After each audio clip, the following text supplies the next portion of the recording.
अच्छा सुशील जी, तो बुरा मत मानिएगा, लेकिन निफ्टी डे लो पर आ गया, 22,850 पर है, तो अभी तो खैर 30,000 बहुत दूर दिख रहा है। कोई ऐसा लेवल है जिस पर आप कहेंगे कि नहीं ये कॉल नलीफाई हो गया है लोअर साइड पर? भाई साहब, ये 30,000 का व्यू जो है ना, टेलीस्कोपिक व्यू है 12 से 15 महीने का। एक घंटे के को जो बर्दाश्त नहीं कर सकेगा, एक घंटे के पेन को जो बर्दाश्त नहीं कर सकेगा, वो निवेशक बन के पेन नॉर्मल रिटर्न्स नहीं घंटे की कमा। नहीं है ना सुशील जी, देखिए दिक्कत क्या है, पेन घंटे की नहीं है, पेन तो सितंबर से चली आ रही है, घंटे की थोड़ी ना पेन बता रहा हूँ मैं आपको। भाई ये तो बाजार का साइक्लिकल नेचर है। 26,000 पे जब हमने 23,000 की आपसे बात की थी, ऐसा लग रहा था कि हम लोग डांट दोगे मेरे को।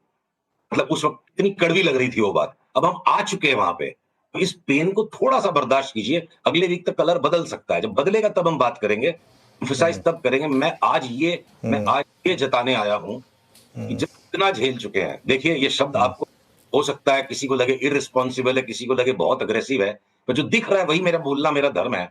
जैसे आज अभाव में लोग मर रहे हैं, अगले 12 महीने ऐसा समय आने वाला है कि जो पैसे का सैलाब आएगा, जो बाढ़ आने वाली है पैसे की, हम इसको नहीं संभाल पाएंगे, लोग इसमें बह जाएंगे। ये समय इतना बुरा जब आया, ये भी गुजरेगा, और वो भी जो समय आएगा उसमें भी संभल के ही चलना पड़ेगा। तो अभाव को तो देखो, मानवता का संघर्ष करना कृति, हमारी कृति, हम संघर्ष करके अभाव को संभाल लेते हैं। तो सैलाब आएगा और उसमें जो इनडिस्क्रिमिनेट स्पेंडिंग हो जाएगी, इनडिस्क्रिमिनेट लिवरेज जब बनेगी। आज जो ये बात मैं कह रहा हूँ 30,000 की, और सबका मन कर रहा है कि बस इसको बंद कर दो, टीवी को क्या बोल रहा है ये।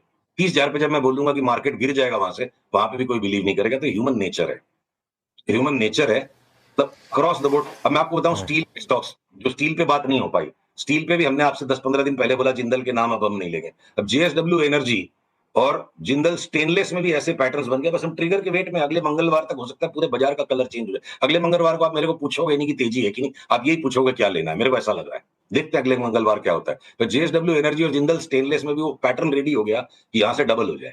तो यार बहुत बड़े बुल रन की तैयारी कर रहा है। और देखिए, इनर्शिया एक ह्यूमन नेचर है। अब अगर गवर्नमेंट ऑफ इंडिया का out of phase, out of the world की साइकिल से अगर हम अलग हो गए, टैक्स कट, रेट कट, अब हमारे यहां से अगर सीरियस गवर्नमेंट स्पेंडिंग सामने आ जाती है, और एक बहुत महत्वपूर्ण बात है जिससे एक बार के लिए मैं अपना बिंदु समेटूंगा, लॉन्ग रन में तो रुपया डिप्रिशिएट कर रहा है डॉलर के सामने, और लॉन्ग रन में स्टॉक मार्केट में भी बेतहाशा तेजी है।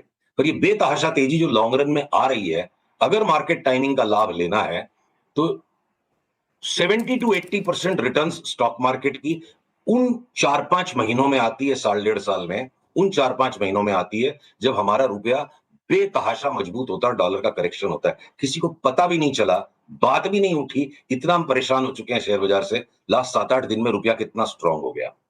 तो रेट कट, रुपए की स्ट्रेंथ, रेट कट, रुपए की स्ट्रेंथनिंग, टैक्स कट, और अब बची क्या चीज है इस पूरे हवन में? सिर्फ जो चाहिए। नहीं नहीं, बिल्कुल नहीं, आपकी बात सही थी कि सुशील जी असल में होता क्या है, देखिए पहली बात तो मैं खैर किसी को डांटता नहीं, और ना ही मैं मतलब आप तो खैर उम्र में मुझसे बड़े हैं, तो मैं आपको क्यों डांटूंगा। और दूसरी बात, बिल्कुल कॉल सही होती हैं, और आपकी कॉल जब सही होती है तो हम अप्रिशिएट भी करते हैं। लेकिन मैं सिर्फ इसलिए पूछ रहा हूँ क्योंकि वो 30,000 का कॉल आपका है, लेकिन आप हमारे चैनल पर ले रहे हैं, तो एज अ रिस्पॉन्सिबल एडिटर मेरा भी एक फर्ज बनता है कि पूछूं कि कहाँ वो कॉल गलत हो सकती है। तो इसके लिए मेरा व्यू था वो। 30,000 की कॉल, हमको शब्दों को चेंज करना चाहिए जिससे सारे लोग सावधान रहें। 30,000 तक की संभावना को मद्देनजर रखते हुए कि जब इतना बड़ा मौका बन सकता है, यहां हमें हिम्मत करनी चाहिए। 30,000 के लिए शॉपिंग अभी शुरू नहीं हुई है, काम टुकड़े टुकड़े में करना पड़ेगा। 23,150 के ऊपर गया तो हम 25,000 की कॉल लेंगे। 25,000 के बाद जब करेक्शन आ जाएगी 500, 700, 800 पॉइंट की, फिर दोबारा से रिव्यू करेंगे। 30,000 तक की जगह है। ये 88 का डॉलर अगर 81 तक आ गया, 88 का 81 तक आ गया, तो आप समझो 11% तक की अगर डॉलर में अप्रिसिएशन आ गई, 22-23% तो निफ्टी खाली इसी में बढ़ जाएगी। साथ में आपकी टैक्स कट, रेट कट, और गवर्नमेंट ने अगर दबा के स्पेंडिंग कर दी, 25-30% के रिटर्न बनने में टाइम नहीं लगेगा। तो ये संभावना है, और ये संभावना मुझे काफी स्ट्रांग लग रही है, और इस संभावना पे हमें टुकड़े टुकड़े में काम करना पड़ेगा। मैं ये बिल्कुल नहीं कह रहा हूं कि आप घर बार बेच के भी शेयर बाजार में पैसे लगा दो। मैं ये कह रहा हूं, जान घबरा रही है ना, 1-2-3 दिन और भगवान का भजन कर लो, हड़बड़ा के माल मत बेचो। जब यहां तक बर्दाश्त कर लिया, बिल्कुल। दिन का धीरज और रखो। अच्छा, दिल से चाहूंगा कि आपकी कॉल सही निकले, क्योंकि अगर ऐसा होगा तो जो हमारे इन्वेस्टर्स और जो हमारे व्यूअर्स हैं बिल्कुल। उनका फायदा होगा। राकेश झुनझुनवाला जी की जो फेवरेट लाइन थी ना, हाँ। मंदी में सबका मुंह काला, तेजी में सबका बोलबाला। तो अभी 4-5 महीने में सबका मुंह काला हो चुका है। अब हिम्मत का मुंह काला करा लिया हमने, हिम्मत करो, शांति रखो थोड़ी सी, हो सकता है वापस से बोलबाला आ जाए। वही है, बस हिम्मत थोड़ी सी टफ है इस मार्केट में। चलिए सुशील जी, बहुत बहुत शुक्रिया आज हमारे साथ जुड़ने के। डिफेंस की बात नहीं हुई, आपने कैपेक्स की बात की। इसके अंदर में भी देखिए, जितना भी कूटे हुए पीटे हुए हैं, हिंदुस्तान एरोनॉटिक्स को दबा दिया आपने, बीएमएल को दबा दिया, बीएल को दबा दिया, माझगांव को दबा दिया, ये जितने भी दबे हुए हैं, या सवाल को दो तरीके से पूछ सकते हैं, या बेच के इनको शॉर्ट करके पैसा कमा सकते हैं क्या? मेरे को लगता है शॉर्ट करने वाले की पगड़ी उतर जाएगी और लेने वाले को आज दम फूला हुआ है। नेक्स्ट वीक इन पे बात करेंगे ना, हो सकता है नेक्स्ट वीक तक इनमें सब में बड़ा बाई आ चुका हो, और अगर यहां से जो भी रिवर्सल आएगा, सब के सब सब्सटैंशियली न्यू हाइज में जाएंगे, खाली पुराने हाइज के ऊपर नहीं, सब्सटैंशियली हायर जाएंगे डिफेंस के स्टॉक्स।